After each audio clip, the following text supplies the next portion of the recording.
الحمد لله نحمده ونستعينه ونستغفره ونؤمن به ونتوكل عليه ونعوذ بالله من شرور أنفسنا ومن سيئات أعمالنا من يهده الله فلا مضل له ومن يضلل فلا هادي له وأشهد أن لا إله إلا الله وحده لا شريك له وأشهد أن محمدا عبده ورسوله أما بعد فإن أحسن الكلام كلام الله وأحسن الهدي هدي محمد صلى الله عليه وسلم وشر الأمور محدثاتها وكل محدثة بدعة وكل بدعة ضلالة وكل ضلالة في النار. قال الله تبارك وتعالى في القرآن المجيد: أعوذ بالله السميع العليم من الشيطان الرجيم. بسم الله الرحمن الرحيم. أجعل الآلهة إلها واحدا إن هذا لشيء عجاب. قال النبي صلى الله عليه وسلم: بدأ الإسلام غريبا وسيعود غريبا فطوبى للغرباء، أو كما قال عليه الصلاة والسلام.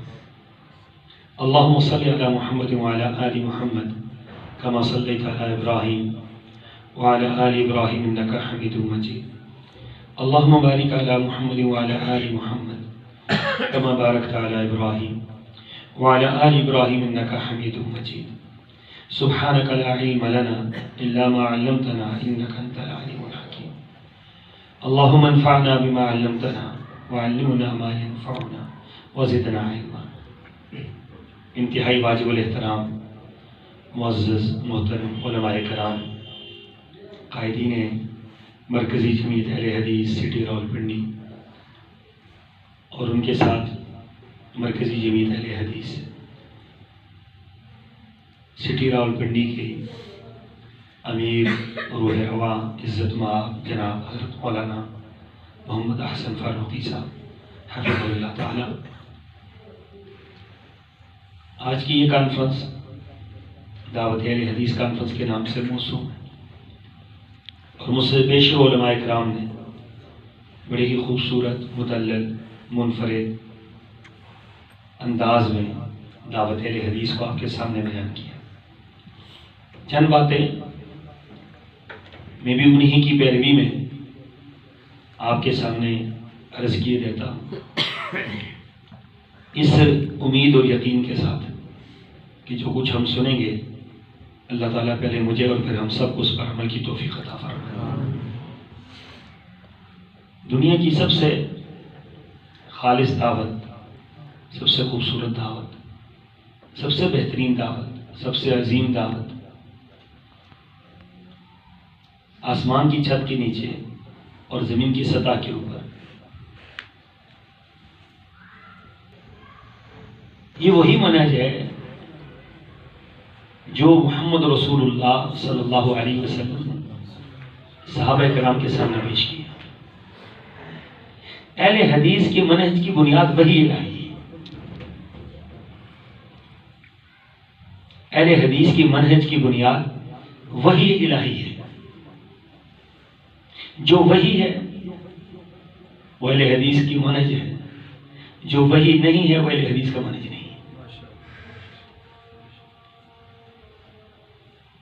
یوں سمجھیے کہ جو آسمانوں سے جبرائیل کے ذریعے اللہ تبارک و تعالیٰ نے محمد رسول اللہ صلی اللہ علیہ وسلم پر اتارا وہ اہل حدیث کا منہج ہے. جو اس کے بعد کسی نے بھی بنایا وہ اہل حدیث کا منہج نہیں ہے. آسمانوں سے جو چیز اتری ہے وحی کے ذریعے اس کو اللہ تبارک و تعالیٰ نے خود بیان کیا. فرمایا محمد صلی اللہ علیہ وسلم ان کو کہہ دیجیے اتبعوا ما انزل الیکم من ربکم ولا تتبعوا من دونہ اولیاء. فرمایا اتباع کس کی کرنی ہے؟ اتباع اس کی کرنی ہے جو میرے اوپر کہاں سے نازل ہوا؟ آسمانوں سے نازل ہوا. ولا تتبعوا من دونہ اولیاء، اس سے ہٹ کر ساری دنیا ایک طرف ہو، اس سے ہٹ کر کسی اور کی پیروی نہیں کرنی. پیروی کرنی ہے تو اس چیز کی پیروی کرنی ہے جو کہاں سے نازل ہوئی ہے؟ جو آسمانوں سے نازل ہوئی ہے۔ تو اہل حدیث کی منہج کی سب سے بڑی خوبی کیا ہے؟ یہ یہاں پر نہیں بنائی، یہ ہندوستان میں نہیں بنا، یہ پاکستان میں نہیں بنا، یہ عرب میں نہیں بنا، یہ عجم میں نہیں بنا، یہ لوح محفوظ سے اللہ تبارک و تعالیٰ نے اتارا اور محمد رسول اللہ صلی اللہ علیہ وسلم کے قلب اطہر پر اور آپ علیہ الصلوۃ والسلام نے دنیا والوں کے سامنے 23 سال میں پیش کیا۔ حضرت انس رضی اللہ تعالیٰ عنہ فرماتے ہیں، فرمایا قرآن کی آیات 10 نازل ہوتی اور اس کے بعد اور مزید نازل نہیں ہوتی تھی جب تک ان 10 پر ہم عمل نہیں کر لیتے تھے۔ جو احکامات اللہ تعالیٰ کی طرف سے آسمان سے آتے ان احکامات پر ہم عمل کرتے تھے، اس کے بعد نئے احکامات آتے تھے، اور نتیجہ کیا نکلا؟ نتیجہ یہ نکلا تم القرآن تم العمل، ادھر سے قرآن نازل ہو کر مکمل ہوا، ادھر سے صحابہ کرام نے عمل کر کے اس کو مکمل کر دیا۔ وہ قرآن دین دو طرح سے مکمل ہوا، ایک نازل ہو کے مکمل ہوا اور ایک عمل کر کے مکمل کیا۔ تو نازل ہونا بھی یہ بھی ہمارے پاس موجود ہے اور اس کا عمل بھی ہمارے پاس موجود ہے۔ یہ نہیں ہے کہ نازل تو ہوتا تھا، عمل کرنے والے ہی کوئی نہیں تھا۔ اچھا عمل کرنے والے تو تھے لیکن نازل ہی نہیں ہوا ہے۔ دونوں پہلوؤں کو یہاں پر حضرت انس کی حدیث میں واضح کر دیا گیا کہ قرآن نازل بھی ہوا، اور نازل کہاں سے ہوا؟ آسمانوں سے اللہ تبارک و تعالیٰ نے نازل کیا، اور پھر قرآن پر صحابہ کرام نے عمل بھی کیا۔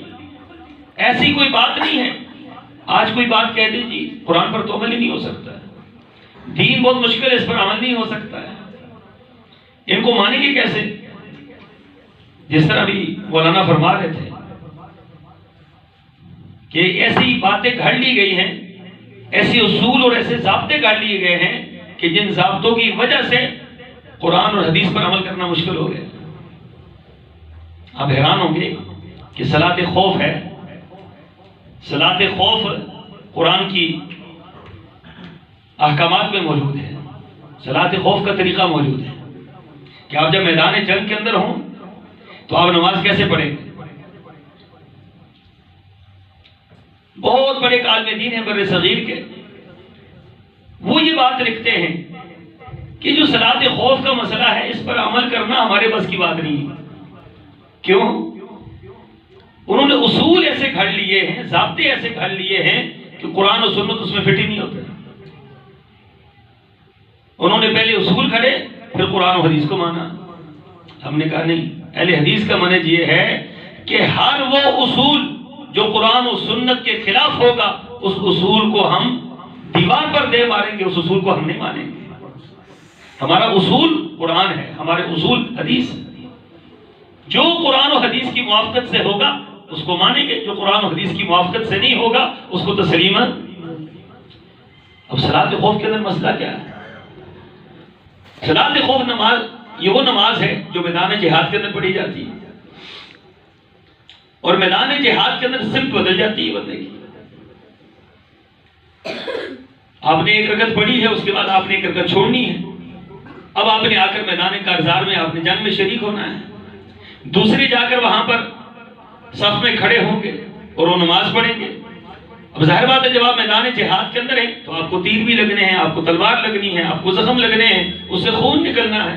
اصول بنا دیا گیا کہ جناب خون نکلے گا، وضو ٹوٹ جاتا ہے، تو لہٰذا یہ نماز جو صحابہ کرام کی نماز ہے اللہ نے فرمایا یہ ہو سکتی ہے، اصول یہ بنا لیا کہ خون کے نکلنے سے نماز نہیں ہوتی، لہٰذا یہ نماز پڑھنی مشکل ہے، یہ نماز ہمارے نزدیک ہوتی نہیں۔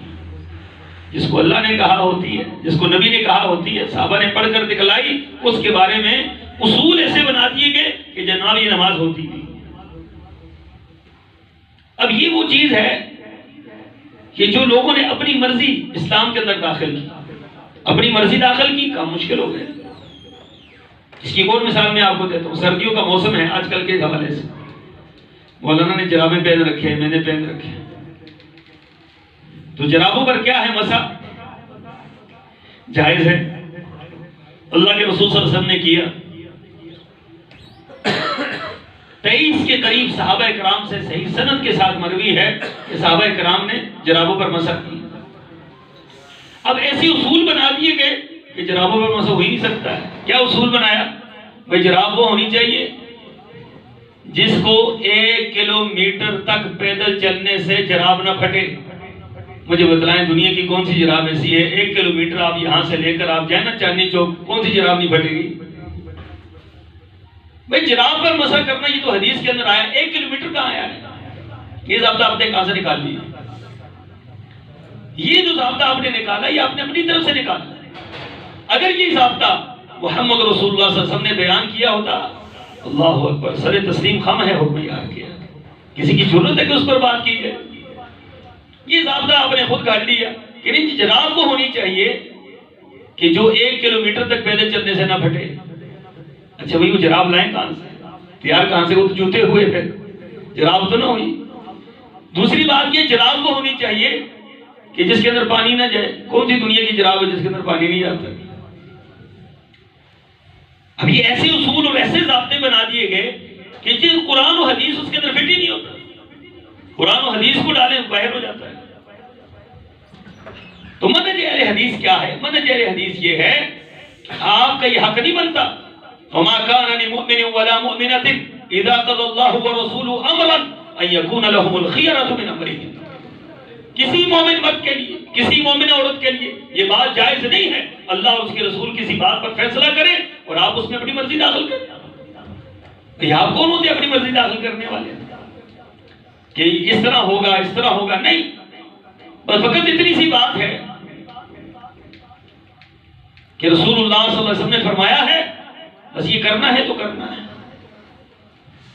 نہیں بنی اسرائیل کی طرح ہم نے حجتیں نکالنی ہے یا ہم نے عمل کرنا ہے.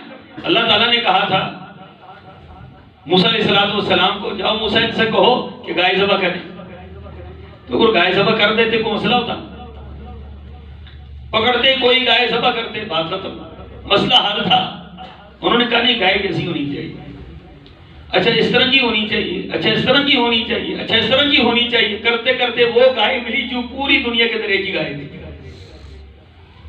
جب آپ اپنے اصول بیچ میں ڈالتے ہیں تو پھر بات تو کہیں سے کہیں نکل جاتی ہے. پھر کہتے ہیں جرابوں پر مسح ہوتا ہی نہیں، تو واقعہ نہیں ہوتا ان کے نزدیک. اگر آپ کسی وقت دیکھیں دین جو ہے نا یہ آسان ہے، اللہ تعالیٰ نے اس کو آسان بنایا ہے، مولویوں نے بہت مشکل بنا دیا. آپ کبھی کشمیر میں جائیں، اللہ تعالیٰ آپ کو لے کر جائے اور ہو وہاں 8 فٹ برف پڑی ہو، 8 فٹ برف. میں نے تو 8 فٹ سے بھی زیادہ ڈبل 16 فٹ میں نے خود دیکھی ہے برف. ہمارے 2 منزلیں مکان کی برف کے اندر ڈوبی ہوتی تھی. تو وہاں پر بندہ جب صبح کے ٹائم جرابیں پہنتا ہے تو پھر جب دن کو کہا نا اس کو اتاریں تو وہ جرابیں بھی ہماری اور طرح کی ہوتی تھی. یہ تو اور چیز، یہ تو اترنی بھی آسان، اترتی بھی نہیں ہے. تو کئی لوگ 90% لوگ نماز پڑھنا چھوڑ دیتے تھے، کون جرابیں اتارے.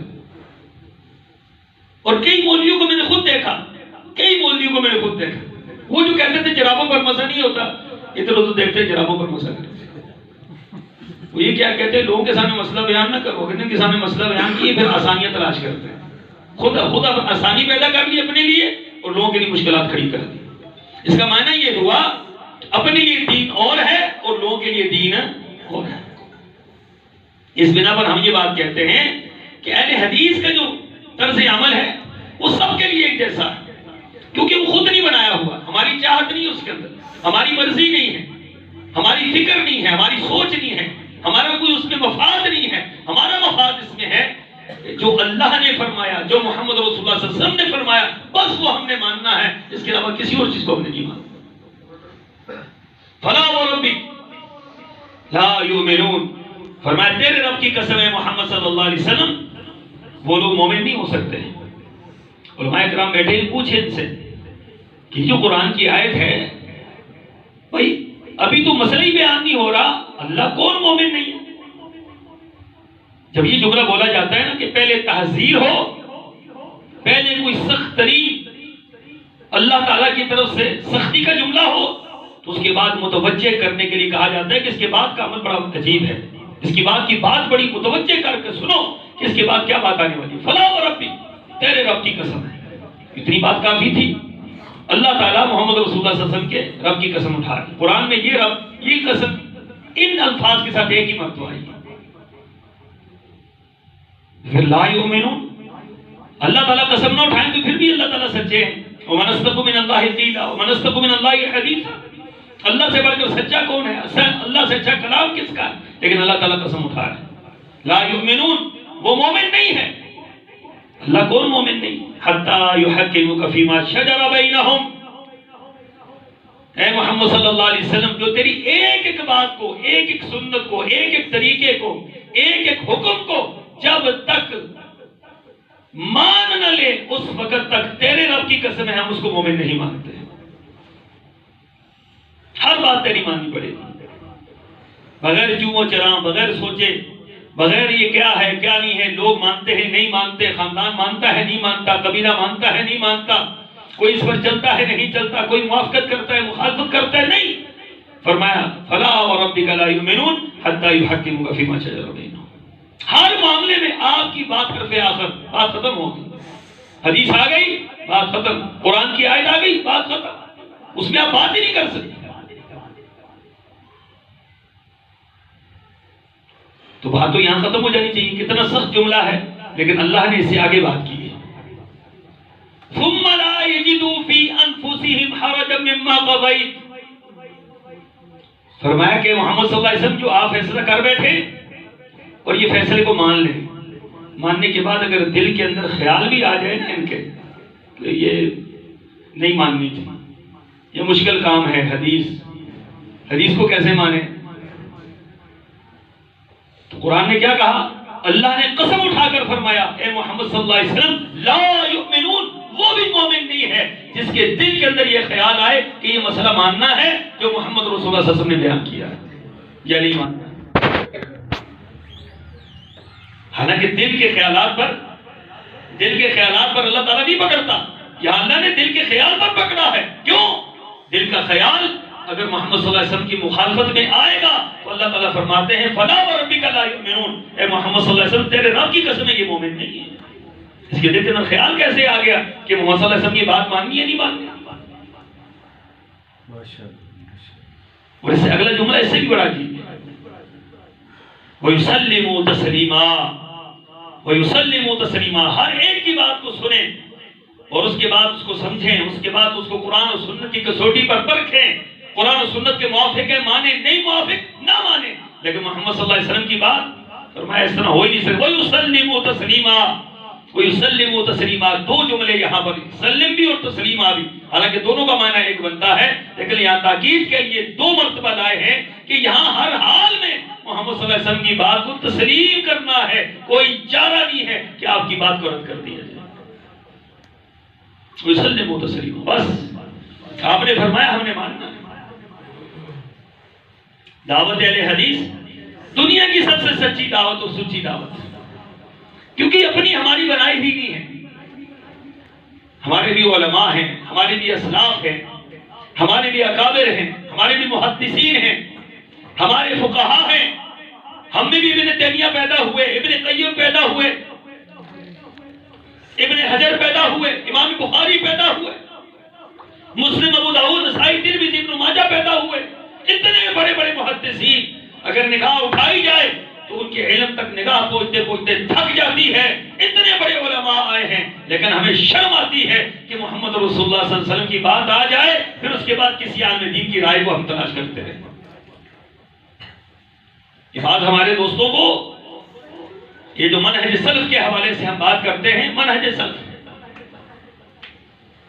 یا فہم سلف، اس جملے کو پھر سن لیں اچھے طریقے سے، غور کر لیں اس پر کہ فہم سلف بھی وہ معتبر ہے جو قرآن و سنت کی موافقت میں ہوگا.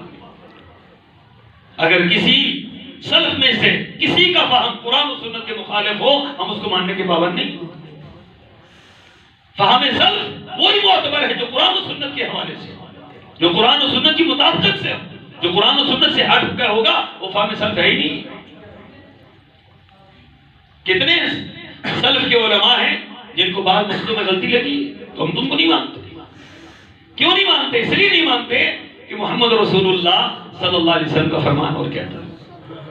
اگر ہم فہم سلف کو حرف آخر مانتے ہیں، قرآن و سنت کے مقابلے میں یا قرآن و سنت کی یہ بات کہتے ہیں کہ قرآن و سنت جو سمجھے ہیں وہ سمجھے ہیں، اس کے علاوہ کوئی نہیں سمجھا ہے، تو میرے خیال میں کافی ساری یہاں پر ہم نے معاملات کو الٹ کر دیا۔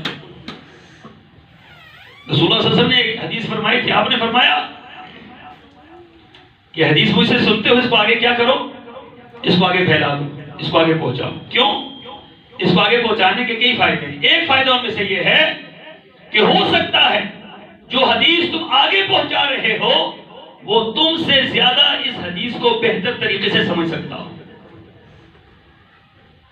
تو فہم سلف کا دروازہ بند نہیں کرنا، اجتہاد کا دروازہ بند نہیں کرنا کہ جو وہ سمجھ چکے بس بات ختم ہوگی، اس کے بعد کوئی سمجھے گا ہی نہیں، ایسی بات نہیں۔ ہاں یہ کہا جا سکتا ہے کہ فہم سلف ہم سے بہتر تھا، فہم سلف ہم سے بہتر تھا، لیکن یہ کہنا کہ فہم سلف حرف آخر ہے تو یہ اجتہاد کا دروازہ بند کرنے کے مترادف ہے۔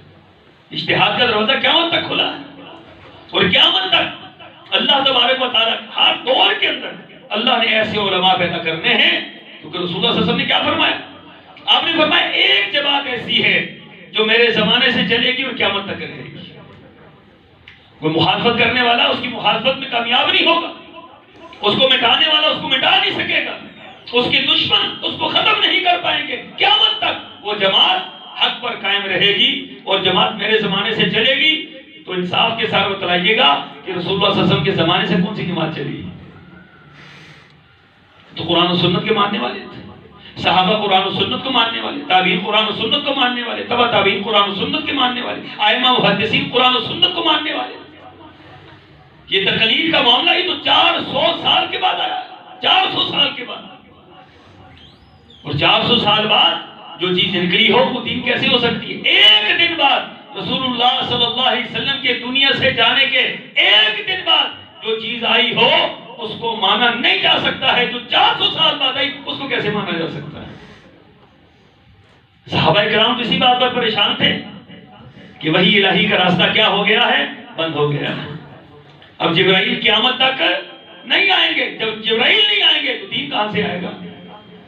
دین وہی ہے جو جبرائیل لے آئے، دین وہ ہے جو قرآن کے اندر ہے، دین وہ ہے جو حدیث کے اندر ہے، دین وہ ہے جو صحابہ نے عمل کر کے دکھلایا، دین وہ ہے جو رسول اللہ صلی اللہ علیہ وسلم نے بتلایا، ایک ایک معاملے میں بتلایا۔ اور آپ علیہ السلام نے کیا فرمایا؟ میں تمہیں روشن شاہراہ کے اوپر چھوڑ کر جا رہا ہوں۔ روشن شاہراہ کا معنی کیا ہے؟ خود آپ نے فرمایا لیلھا کنہارھا، جس شاہراہ پر میں چھوڑ کے جا رہا ہوں اس شاہراہ پر رات نہیں ہے، اس شاہراہ پر رات کا کوئی تصور نہیں ہے کہ کسی کو بات سمجھ ہی نہ آئے، کسی کو مسئلہ ہی نہ سمجھ آئے۔ فرمایا وہ شاہراہ ایسی شاہراہ ہے جس کی رات دن سے زیادہ روشن ہے، اور رات ہے ہی نہیں ہے۔ جو مسئلہ ہے واضح ہے، بالبینات والزبر، واضح روشن بہترین اعلیٰ دلائل کے ساتھ مزین دین حضرت محمد رسول اللہ صلی اللہ علیہ وسلم نے آپ کو دیا ہے، اور یہ دعوت اہل حدیث ہے، یہ فکر اہل حدیث ہے، یہ منہج اہل حدیث ہے۔ دنیا میں سب سے آسان ترین بات اہل حدیث کی بات ہے، کیوں؟ اس کے اندر ملاوٹ کسی کی نہیں۔ کوئی بات کہتے ہیں کہ بات وہ مانیں گے جو ہمارے مولوی صاحب کہیں گے، بات ماننی مشکل ہے، بات ماننی اللہ کی تو ٹھیک ہے، رسول کی ٹھیک ہے، جو مولوی کہے گا ملاوٹ آ گئی۔ بات وہ مانیں گے، فتویٰ وہ مانیں گے جو دارالعلوم کراچی سے آئے گا، مشکل ہو گئی بات۔ آپ نے کہاں سے مسئلہ نکال دی؟ فتویٰ ان کا چلے گا نہیں، فتویٰ تو قرآن و حدیث میں موجود ہے، وہاں آپ نے کیوں پابند کر دیا کہ وہاں سے آئے گا تو مانیں گے؟ دین اللہ اور اس کے رسول کا ہے، واضح ہے، صریح ہے، دلائل کے ساتھ ہے، موجود ہے ہر بندے کے پاس، اور ہر بندہ پابند ہے اس کا کہ اس کو سیکھے، اس کو سمجھے کہ اللہ تعالیٰ نے کون سا دین اتارا ہے۔ تو رسول اللہ صلی اللہ علیہ وسلم نے اس دین کو صراط مستقیم کہا ہے، تو صراط مستقیم آپ سمجھتے ہیں سیدھی راہ۔ یہ دیوار جو ہے آپ کے پیچھے ہے، دیوار، یہ دیوار سیدھی ہے ٹیڑھی؟ دیکھیں ذرا جی، یہ جو آپ کی نظر آ رہی ہے یہ سیدھی ہے ٹیڑھی؟ وہ بھائی کدھر سیدھی ہے؟ دیکھیں تو صحیح، اس کے درمیان میں دیکھیں نا، ہر ایک اس کے بعد ٹیڑھی ہے، ہر بندہ سمجھ سکتا ہے کہ دیکھو وہ نظر آ رہی، ہاتھ لگا لیں، کوئی نابینا ہونا ہاتھ لگائے اس طرح کہ اگر یہ درمیان میں آ گئی، یہ ٹیڑھی، یہ اس کو اوپر نیچے تھوڑا سا. تو صراط مستقیم کہا ہے دین کو. صراط مستقیم کا معنی ہے ہر بندہ اس کو سمجھ سکتا ہے کہ یہ سیدھی ہے یا ٹیڑھی. یہ دیکھو، اچھا چھوڑ دے اس کو، یہ سیدھی ہے ٹیڑھی. جی اس مسجد کا خطیب کون ہے؟ او ماشاءاللہ بلال صاحب، اللہ آپ کی زندگی برکت دے. آپ نے لوگوں کو ڈرا رکھا ہے بولنے سے. ڈرے ہوئے ہیں؟ نہیں بھائی ڈرو نہیں یار، تھوڑا سا ریلیکس ماحول. آپ کے اتنے پیارے پیارے لوگ آپ میں بیٹھے ہوئے ہیں ماشاءاللہ. یہ سیدھی ہے ٹیڑھی؟ کدھر سے ٹیڑھی؟ لیکن سمجھ آ گئی یا نہیں آئی؟ تھوڑی سی ٹیڑھی ہے، سمجھ آ گئی؟ بس یہ دیکھ لیں، ہر بندے کو سمجھ آ سکتی. اب کوئی بندہ کہے اللہ کی عبادت کرو، سمجھ آ گئی. کوئی بندہ کہے بڑی امام کی عبادت کرو، سمجھ آئے گی؟ اللہ کی عبادت تو سمجھ آ رہی ہے، بڑی امام کی سمجھ ہے. کوئی بندہ یہ بات کہ اللہ کی مانو، رسول کے پیچھے چلو، سمجھ آ گئی. وہ یہ کہے کہ مولوی کے پیچھے چلو، بات بھی سمجھ آ گئی. اور ٹیڑھا لگ گیا، ٹیڑھا پن ہو گیا وہاں پر. ہر بندے کو وہاں سوچنے پر مجبور ہوتا ہے کہ جناب یہ مولوی کی کیسے مانی، مولوی بیچ میں سے کہاں سے آ گیا، اور میرا مولوی کہاں سے آ گیا بھی؟ اللہ اس کا رسول تو ٹھیک ہے، یہ بیچ میں ٹیڑھا پن آ گیا. تو اس لیے سامعین محترم کہ لمبا موضوع ہے اور بڑا وسیع موضوع ہے. اللہ تعالیٰ نے زندگی دی تو کبھی اس موضوع پر انشاءاللہ کھل کر بیان ہوگا کہ منہج اہل حدیث، دعوت اہل حدیث یہ کتنی اہم ترین چیز ہے، اور اس کو مانے بغیر کوئی چارہ کار نہیں. یاد رکھیں یہ وہ فکر ہے، وہ دعوت ہے جو خالص ہے، 100% خالص، 1000% خالص، 1,00,000% خالص. کوئی دنیا کا بندہ ہے اس سے پوچھے، لوگ شکل میں مبتلا ہوتے ہیں، پتہ نہیں جی کون جنت میں جائے گا، پتہ نہیں کس کی نماز ٹھیک ہے، پتہ نہیں کس کا عقیدہ ٹھیک ہے. ایسے ہی کہتے ہیں لوگ. آپ میں سے کتنے ہی لوگ یہ بات کہتے ہیں؟ ہاتھ کھڑا کریں جو یہ بات کہتے ہیں پتہ نہیں کس کی نماز ٹھیک ہے، کس کی بھی ہے. ماشاءاللہ مولانا آپ نے تو سب پکے بنا رکھے. میں نے ایک جگہ پہ بات کی تو آدھے سے زیادہ مجبور ہاتھ کھڑا کر دی، ہمیں کوئی پتہ نہیں اس میں. اس کا معنی یہ ہوا کہ ہم شک میں نماز پڑھ رہے ہیں، ہمارا عقیدے کے اندر شک ہے، عمل کے اندر شک ہے. شک کا عقیدہ قابل قبول ہے، شک کی نماز قابل قبول ہے، شک کا عمل قابل قبول ہے. شک کا تو سب کچھ برباد ہو جاتا ہے. یقین ہونا چاہیے کہ منہج اہل حدیث، فکر اہل حدیث، دعوت اہل حدیث 1000%، 1,00,000% سچی ہے، اور اس پر ہم عمل کر رہے ہیں. اللہ کے فضل سے یہی جنت میں لے کے جائے گی. اگر اس کے اندر آگے نا جھول آ گئی کہ پتہ نہیں جی ٹھیک ہم ہیں یا نہیں ہیں، تو آپ تو ٹھیک نہ ہوئے پھر. آپ کی فکر کا تو بیڑا غرق ہو گیا. شک کا تو معاملہ ہی ختم ہو جاتا ہے. یقین کہ یہی راستہ ٹھیک ہے. جیسے آپ کو کوئی بندہ بتائے نا کہ پشاور جو ہے ادھر سے کدھر ہے، کچھ سمجھ نہیں آتی مجھے، کدھر بیٹھے پشاور کدھر ہے ادھر سے جی، ادھر ہے نہیں، پشاور ادھر ہے، پشاور ادھر ہے. ہاں جی، کون کون مانے گا میری بات؟ سید بھی ہوں، مہمان بھی ہوں، جماعت کا ذمہ دار بھی ہوں. پشاور ادھر ہے. کیا خیال ہے؟ آپ میری محبت میں کہہ رہے ہیں پشاور کدھر ہے بھائی؟ اب آپ سب بتائیں پشاور کدھر ہے؟ کدھر ہے جی؟ اچھا یہ آپ کے درمیان بھی اختلاف ادھر ہی ہوتا ہے. دیکھیں دیکھیں ایک سمت ہے. چلیں قبلہ کدھر ہے؟ بس قبلہ ادھر ہے. سامنے نظر آ رہا ہے قبلہ؟ نہیں قبلہ ادھر ہے. اب بھائی کو مانو گے بات؟ ساری دنیا کہتی رہے ادھر ہے، ساری دنیا کہتی رہے ادھر ہے. نہیں مان. کیوں؟ ہمیں نظر آ رہا ہے ادھر ہے.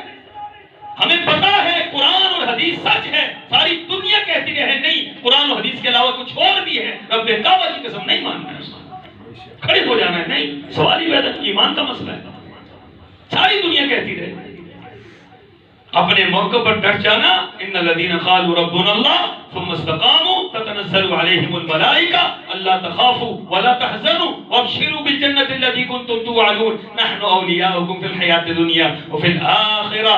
فرمایا کہ دین پر استقامت کا مظاہرہ تم کرو، دنیا اور آخرت میں تمہیں بلند سر بلند رکھنا یہ ہمارا کام ہے.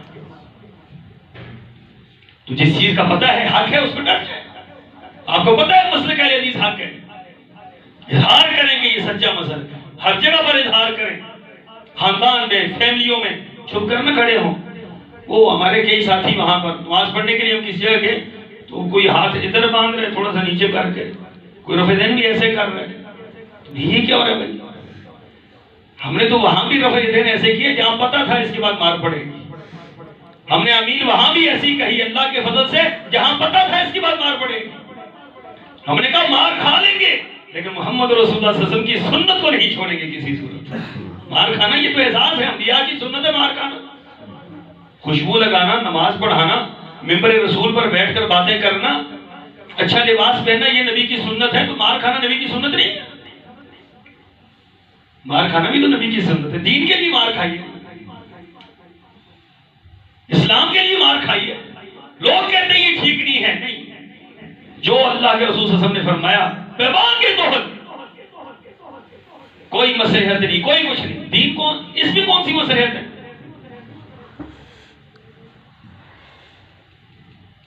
ابوالکلام آزاد فرماتے ہیں نا، مصلحت وہ بت ہے جہاں مرضی ہے مسلمان اس کو کھڑا کرتا ہے، اس کی عبادت کرنی شروع کر دیتا ہے۔ مصلحت ہے جی نہ بولے، مصلحت ہے جی خاندان ہے، مصلحت ہے محلہ ہے، مصلحت ہے اتحاد امت ہے، مصلحت ہے فلاں ہے، مصلحت ہے حکومت ہے، مصلحت ہے فلاں ہے، دین کدھر گیا بھائی؟ تو یہ مصلحت ہے امام مالک کو نہیں آتی تھی، امام مالک کو یہ مصلحت نہیں آتی تھی جن کا منہ بھی کالا کیا گیا اور مدینہ طیبہ کے بازاروں میں پھیرا گیا، مسجد نبی کے امام تھے، خطیب تھے، مدرس تھے، محدث تھے، یہ مصلحت ان کو سمجھ نہیں آئی کہ لوگ کیا کہیں گے، اتحاد امت فلاں فلاں۔ ان کا من یعرفنی فہو یعرفنی، جو مجھے جانتا ہے مجھے جانتا ہے میں کون ہوں، جو نہیں جانتا وہ جان لے کہ میرا نام امام مالک ہے اور میرا فتویٰ ہے جبرن طلاق نہیں ہوتی۔ دنیا میں نام امام مالک کا زندہ ہے یا نہیں؟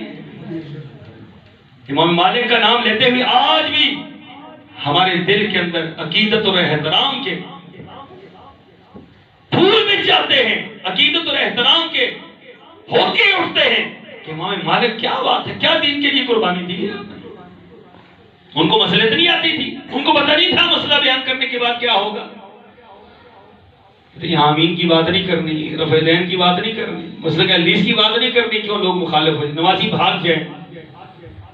وہ نمازی کون سا ہے جو حدیث سنے بھاگ جائے؟ تو ایسے نمازی کو ایسے ہی بھاگ جانا چاہیے۔ حدیث سن کے اگر کوئی بھاگتا ہے تو بھاگ جائے، کیا کریں گے آپ نے کوئی جمع غفیر اکٹھا کرنا ہے؟ حضرت عمر رضی اللہ عنہ نے کیا فرمایا تھا؟ حضرت عمر نے فرمایا تھا فاروقی صاحب جمع غفیر اکٹھا نہیں کرنا۔ حضرت عمر نے فرمایا تھا سبحان اللہ کہ 100 اونٹ ہو اور ایک کوئی سواری کے قابل نہ ہو تو انہوں میں 100 اونٹوں میں کیا فائدہ ہے، اور ایک اونٹ ہو اور سواری کے قابل ہو تو وہی آپ کے لیے خیر کا باعث ہے۔ جمع غفیر اکٹھا کر دیں، اہل حدیث کی اتنی بڑی تعداد، اہل حدیث کی اتنی بڑی تعداد۔ اچھا جب دیکھتے ہیں جا کر شادیوں میں تو اہل حدیث نظر نہیں آتا، خوشیوں میں اہل حدیث نظر نہیں آتا، غمیوں میں اہل حدیث نظر نہیں آتا۔ خوشیوں میں بھی ادھر چلا جاتا ہے، غموں میں ادھر چلا جاتا ہے، کسی اور میں ادھر چلا جاتا ہے، مصلحت میں ادھر چلا جاتا ہے۔ یہ کون سا اہل حدیث ہے؟ ایسے اہل حدیث نہیں چاہیے۔ غیرت اسلامی، غیرت دینی حمیت، یہ اسلام ہمیں سکھلاتا ہے کہ آپ کو پتہ چل گیا آپ کا مسلک حق ہے، آپ کا مسلک سچ ہے، جس پر ڈٹ جائیں اور اس طرح ڈٹ جائیں جس طریقے سے ایمان پر ڈٹا جاتا ہے۔ اللہ دنیا ادھر کی ادھر ہو جائے، میں نے اپنے دین کو نہیں چھوڑنا، میں نے اس پر آج نہیں آنے دینی۔ اللہ تعالیٰ سے دعا ہے اللہ تعالیٰ جو کچھ کہا اس پر عمل پیرا ہونے کی توفیق عطا فرمائے، اور اللہ تعالیٰ اس مسجد کو آباد فرمائے، اس مسجد کو آباد کرنے والوں کو اللہ آباد فرمائے۔ ہمارے اسد فاروقی صاحب اور ان کے رفقا جو دن رات محنت کر رہے ہیں دین کے لیے، اللہ تعالیٰ اپنی بارگاہ میں قبول فرمائے اور اللہ تعالیٰ ان کی نصرت اور مدد فرمائے۔ وآخر دعوانا ان الحمدللہ رب العالمین۔ بھائی کے لیے دعا فرمائیے گا، اللہ تعالیٰ ان کو صحت عطا فرمائے۔ آپ کے جو اسپتال ہے بے نظیر اسپتال، انہوں نے ان کو فارغ کر دی، بھائی ہم سے یہ کیس باہر ہے۔ ابھی اس دوران ہی مجھے وہ آیا میسج آیا ہے کہ انہوں نے تو ان کو کہہ دیا بھائی ہم سے یہ، ہاں جی، تو اللہ تعالیٰ خیر کرے، اللہ آسانیاں پیدا فرمائے۔